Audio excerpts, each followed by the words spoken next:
حضرت ابو ہریرہ رضی اللہ تعالیٰ عنہ سے روایت ہے کہ میں نے رسول اللہ صلی اللہ علیہ وآلہ وسلم کو یہ فرماتے ہوئے سنا کہ اللہ تعالیٰ اس طرح کسی چیز کو نہیں سنتا جس طرح کہ اس نبی کی آواز کو جو خوش الحانی اور بلند آواز سے پڑھے۔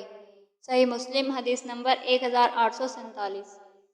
حضرت سہل بن ابی حسمہ رضی اللہ تعالیٰ عنہ سے روایت ہے کہ رسول اللہ صلی اللہ علیہ وآلہ وسلم نے اپنے صحابہ کرام رضی اللہ تعالیٰ عنہ کو خوف کی نماز پڑھائی۔ آپ نے اپنے پیچھے 2 صفیں بنائی تو جو صف آپ صلی اللہ علیہ وآلہ وسلم کے قریب تھی، آپ صلی اللہ علیہ وآلہ وسلم نے اسے 1 رکعت پڑھائی۔ پھر آپ صلی اللہ علیہ وآلہ وسلم کھڑے ہوئے یہاں تک کہ پچھلی صف والوں نے 1 رکعت نماز پڑھ لی۔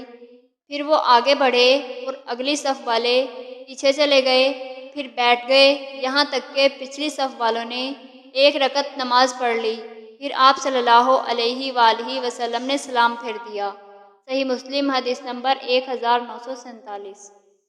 حضرت ابو ہریرہ رضی اللہ تعالیٰ عنہ سے روایت ہے کہ رسول اللہ صلی اللہ علیہ وآلہ وسلم نے فرمایا، وہ دینار جس کو تو اللہ کے راستے میں خرچ کرتا ہے، اور وہ دینار جس کو تو غلام پر خرچ کرتا ہے، اور وہ دینار جو تو نے مسکین پر خیرات کر دیا، اور وہ دینار جو تو نے اپنے اہل و عیال پر خرچ کیا، ان میں سب سے زیادہ ثواب اس دینار کا ہے جو تو نے اپنے اہل و عیال پر خرچ کیا۔